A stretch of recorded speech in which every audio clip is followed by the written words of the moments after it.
I didn't cry when I signed the divorce papers. That's the part that scares people when I tell them this. No shaking hands, no trembling lip, no dramatic goodbye, just silence.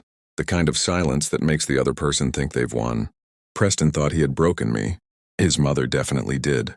They both watched me sign like they were witnessing the end of something small and forgettable. But what they didn't know was that I had already decided to disappear, not because I was weak, because I was done begging to be chosen. You ever sit across from someone you once loved and realize they're relieved you're leaving? That was the moment I fell out of love. He didn't even look nervous. He checked his watch while I signed, like I was a delayed meeting. "Vivian," he said casually, "this is better for both of us." Better. That word almost made me laugh. 5 years of marriage reduced to better. I slid the pen across the table. My fingers brushed his for half a second. He pulled back like I burned him, and that hurt more than the cheating, because here's the secret no one knows. I never married Preston Hayes for his money. I married him because he used to look at me like I was the only person in the room. Back when we met, he used to sit in my tiny apartment kitchen at midnight. He'd listen to me talk about books, about art, about dreams I was too embarrassed to admit out loud. Somewhere along the way, I became an accessory, a wife that didn't fit the brand, and his mother made sure I felt it every day. When I stood up after signing, I caught my reflection in the dark window behind him. I didn't look broken. I looked calm. That's when I knew something had shifted inside me. He thought I was walking out alone. But as I stepped into the rain that night, I made a call I hadn't made in 6 years. And the voice that answered said only one thing. "It's about time you came home, Sienna." And that's when everything changed. I didn't tell Preston where I was going. He didn't ask. That's the funny thing about endings. Sometimes the other person doesn't even notice it's permanent. The taxi smelled like rain and old leather. I stared out the window as the Hayes estate disappeared behind iron gates. 5 years of pretending. Gone in seconds. My phone felt heavy in my hand. I hadn't heard my grandfather's voice in 6 years. Not since I told him I wanted to live without the Blackwood name. Not since I said I wanted to be loved without the weight of billions attached to me. "You sound tired," he said softly after I told him it was over. "I'm not tired," I whispered. "I'm awake." There was silence on the line, then a slow, knowing breath. "The jet is already in Teterboro," he said. We never stopped watching. That should have made me angry. It didn't. It made me feel protected, something I hadn't felt in a very long time. 3 weeks later, I stood in front of a mirror in Zurich, staring at a woman I almost didn't recognize. Midnight blue velvet, diamonds at my throat, hair cascading down my back instead of pinned up the way Preston preferred. I touched the necklace. "Too much?" I asked quietly. Arthur Blackwood, my grandfather, stepped into the room behind me. Blackwood Corporation didn't answer to anyone, and neither did he. "Not enough," he said. "You've hidden long enough, Sienna." Sienna, my real name. Hearing it felt like inhaling oxygen after years underwater. But here's what I didn't expect. I didn't feel powerful. I felt nervous, because tonight wasn't just about business. Tonight was the Starlight Charity Gala in New York. Preston would be there, with Tiffany, announcing his merger like nothing had happened. Part of me wanted him to look shocked. Another part of me wanted him to look regretful, and that scared me, because even after everything, some small, stubborn part of my heart still wanted him to see me, not as the waitress, not as the mistake, but as the woman he lost. The jet engines roared to life beneath us. Arthur squeezed my hand. "Ready?" I exhaled slowly. "No," I admitted. And then I smiled. "But let's go anyway." I thought I was prepared. I wasn't. The moment the jet door opened and the cold New York air hit my skin, my heart started pounding like it was trying to escape my chest. You ever walk back into a room that once rejected you? That's what the tarmac felt like. Bright lights, cameras, whispers. And then I saw him, Preston, standing under the crystal lights inside the hangar, laughing at something Tiffany said. He looked the same. Sharp tucks, perfect posture, that controlled smile. But he didn't look happy. Not really. For a split second, my chest tightened, because I remembered him barefoot in my kitchen, stealing strawberries from the fridge at midnight. I remembered his hand on the small of my back when we crossed streets. I remembered the way he used to say my name like it meant something. And then I remembered our bed, and Tiffany, and the silence afterward. The ramp extended. Arthur stepped out first, steady and commanding. Then I followed, slowly, deliberately. The roar of the jet faded, replaced by whispers spreading like fire. Blackwood Corporation wasn't supposed to attend public events. We didn't attend. We acquired. As my heels touched the red carpet, the crowd parted instinctively. That's when Preston saw me. The champagne glass slipped from his fingers. It shattered against the marble floor. And his face. God, if I could bottle that expression, I would. Shock. Disbelief. Something else. Regret? Tiffany's grip tightened around his arm. Is that? She whispered. I didn't smile. I didn't wave. I just held his gaze. 5 years of swallowing insults. 5 years of shrinking myself. Gone. Arthur leaned slightly toward me. Shall we greet your ex-husband? He asked calmly. My pulse quickened. Part of me wanted to turn around, to avoid the confrontation, to avoid seeing whether his eyes still softened when they met mine. But I didn't come back to hide. I came back to finish something. So I lifted my chin, and we walked straight toward him. And when I stopped in front of Preston Hayes, I realized I wasn't nervous anymore. I was in control. He said my name like it hurt him. Vivian. Not Sienna. Not Mrs. Hayes. Just Vivian. Like we were still standing in our old kitchen. Like nothing had shattered. For one reckless second, I almost answered softly. Almost. But then I saw his mother stepping forward. Pearls tight around her throat, eyes sharp with disbelief. This is ridiculous, she snapped. What kind of stunt is this? A stunt. 5 years of humiliation reduced to a stunt. Arthur's cane tapped once against the floor. The sound silenced half the room. You're speaking to my granddaughter, he said evenly. Granddaughter. The word echoed. Preston's face drained of color. You're a Blackwood? He breathed. I met his eyes. I always was. Silence wrapped around us like tension before a storm. Tiffany's fingers slowly slid off his arm. She looked at me differently now. Not superior. Threatened. I walked away from my name, I said quietly, but my voice carried. I wanted to know if someone could love me without knowing who I was. My eyes stayed on Preston's. I thought you did. That landed. I saw it. His jaw tightened. His shoulders dropped slightly. A crack in the armor. Vivian, Don't, I cut in gently. My voice wasn't angry. That surprised even me. It was tired. You didn't just cheat on me. You erased me. You let me be humiliated in my own home. His mother scoffed, regaining composure. You signed the divorce, she said coldly. You have no claim here. I smiled, not sweetly, strategically. You're right, I said. I signed. I turned slightly toward Arthur, and 3 days later, we acquired the primary debt holders of the Sterling Group. Tiffany froze. Preston blinked. What does that have to do with anything? He asked. I stepped closer, close enough to smell the familiar cologne that once comforted me. It means, I whispered softly, the merger you're about to announce tonight doesn't exist. Confusion, then fear. Preston's eyes searched mine, desperate. Vivian, what did you do? I held his gaze. I made a move. And for the first time that night, he realized I was no longer the woman he thought he could control. The music had already stopped. But now even the air felt suspended. Explain, Preston said quietly. Not demanding, not arrogant, just shaken. I remembered that tone. It was the one he used when he was unsure of himself. The one he tried so hard to hide from the world. I kept my voice steady. Sterling's expansion into Asia was leveraged through Zurich Commercial. I said, 3 days ago, Blackwood acquired controlling interest in that bank. Tiffany's lips parted. That's impossible. I didn't look at her. It's very possible.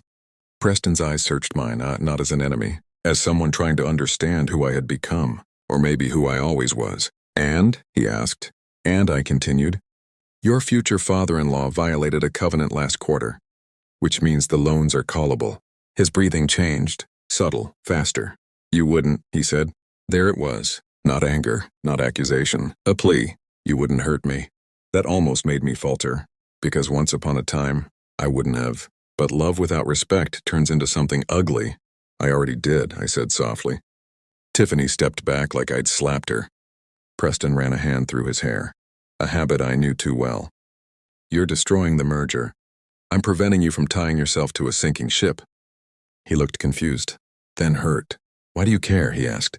And that question cut deeper than anything else tonight, because he truly didn't understand. I stepped closer, lowered my voice so only he could hear. I cared when you forgot my birthday. I cared when your mother called me embarrassing. I cared when I found you in our bed. My throat tightened, but I didn't let it show. I care because I loved you, and I refuse to watch you burn your life down for an illusion. For a second, his eyes softened, the way they used to, and that terrified me, because if he reached for my hand right now, I didn't know what I would do. But before he could speak again, Arthur's voice cut through the moment. There will be terms. Preston looked between us. Terms for what? I met his gaze. For your survival. Say it clearly, Preston whispered. He wasn't talking like a CEO anymore. He was talking like the man who once fell asleep on my shoulder during thunderstorms. And that almost broke me, but I kept my spine straight. If Blackwood calls the loans tonight, I said evenly, Sterling collapses by morning. And because you signed a preliminary guarantee for the merger. His face went pale. Hayes Industries gets dragged down with it. Tiffany let out a sharp breath. Preston, that's not true, right? He didn't answer. That silence told her everything. His mother stepped forward, furious again. You're bluffing. This is emotional manipulation. Emotional? I almost laughed. No, this was strategic. I don't bluff, I said quietly. Preston looked at me like he was seeing me for the first time. Why are you doing this? He asked again, not angrily, desperately. Because you never protected me. Because you chose comfort over courage. Because I needed you once and you looked away. But I didn't say any of that. Instead, I surprised myself. I'm offering you a way out, I said softly. That shifted something. His shoulders lowered. Hope flickered in his eyes. And that flicker hurt more than his fear. What's the way out, he asked. Arthur stepped back slightly, letting me lead. This was my move. You stepped down as CEO, I said. His mother gasped. Preston didn't. You resigned publicly, I continued. Blackwood restructures Sterling. We protect Hayes from exposure. The company survives. And me? He asked quietly. There it was, not the company. Him. You keep your shares, I said. You remain wealthy. But I lose control. Yes. The word landed heavy. He stared at me for a long moment. The crowd around us had gone silent, watching, recording. You always hated how I controlled everything, he murmured. I hated how you let others control you, I replied. That hit. I saw it. His mother grabbed his arm. Don't you dare even consider this. He gently pulled away from her. That was new. He looked back at me. And for the first time tonight, there wasn't arrogance in his eyes. There was vulnerability. If I agree, he asked quietly, is this the end of us?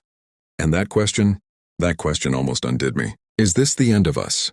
He asked it so softly, not as a businessman, not as a man trying to save his empire, but as the man who once memorized how I take my coffee. For a second, everything around us disappeared. The cameras, the whispers, the power shift. It was just him and me, and the ghost of what we used to be. You ended us, I said quietly. Not cruel, just honest. His jaw tightened. I made a mistake. A mistake. That word again. Cheating was a mistake. Letting his mother humiliate me was a mistake. Watching me cry and doing nothing was a mistake. All of it, reduced to something accidental. You didn't fight for me, I said, my voice softer now. You negotiated me. That landed. He stepped closer, close enough that I could see the exhaustion under his eyes. I was under pressure, he whispered. You don't understand what it's like to carry something that big. I held his gaze. I carried you, I replied.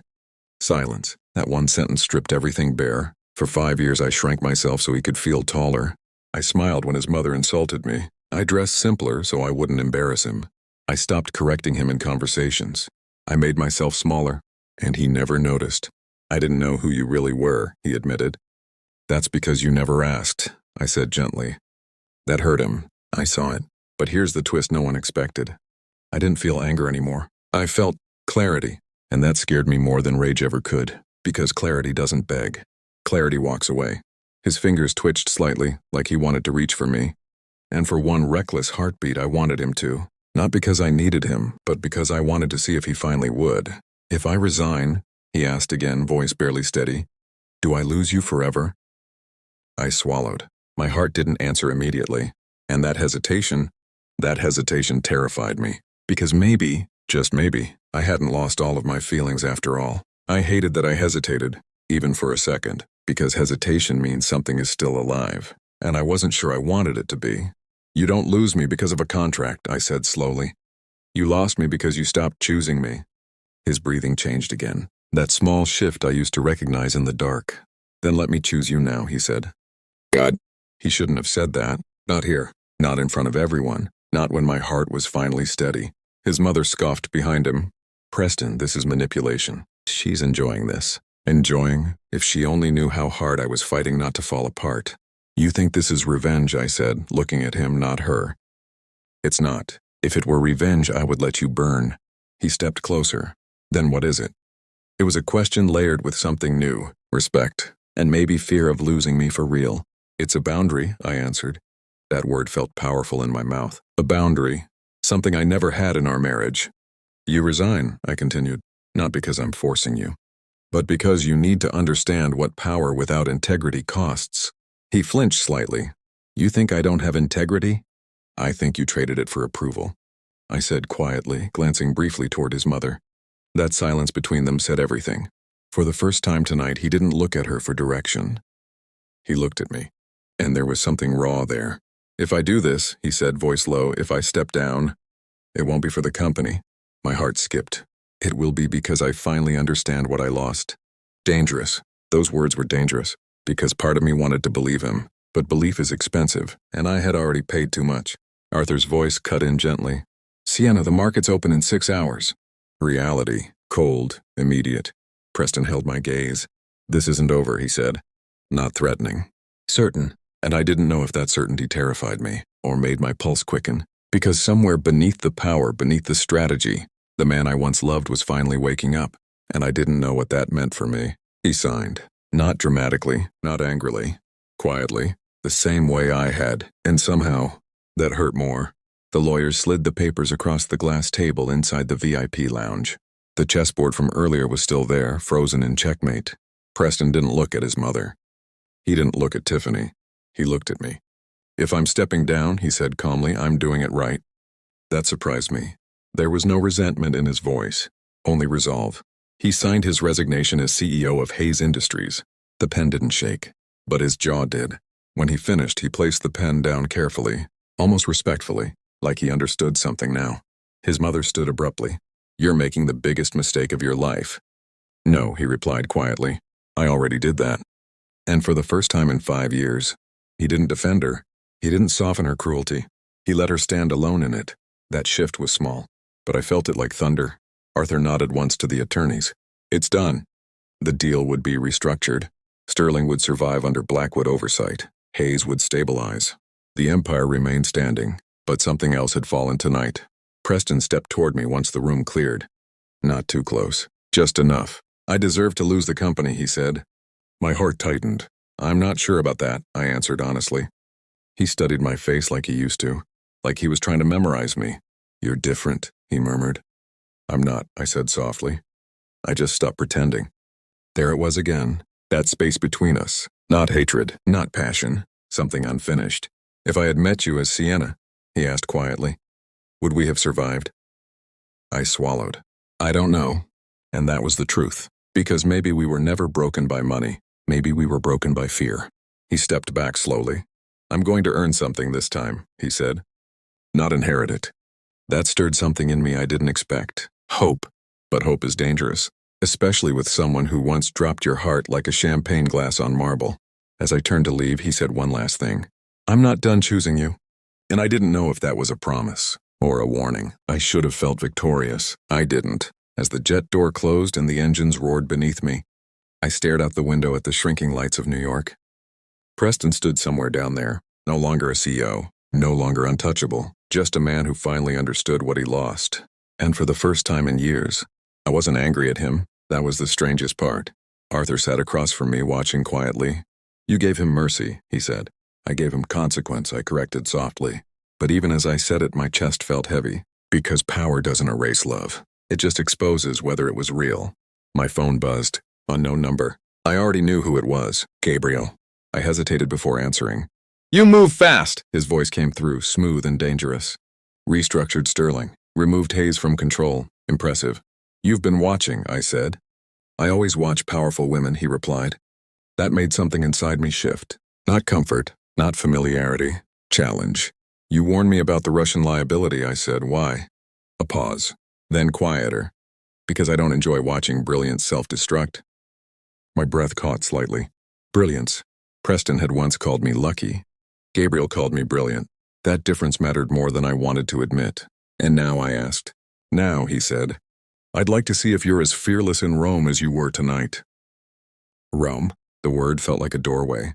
A future not tied to history. I looked out the window again. New York was gone now. Just clouds and darkness. Careful, I said softly. I don't play safe. I know, he answered. That's why I'm interested. Interested, not possessive, not threatened. Interested. And suddenly I realized something. Preston represented who I used to be. Gabriel represented who I was becoming. One built a life where I made myself smaller. The other looked at me like I was already enough. The jet climbed higher into the night sky. I pressed my forehead lightly against the cool glass. I had signed a divorce quietly, but I had reclaimed my name loudly, and as Rome waited somewhere ahead of me, I couldn't help but wonder, was this finally the beginning of love built on equals, or was I about to make a new mistake with a more dangerous man?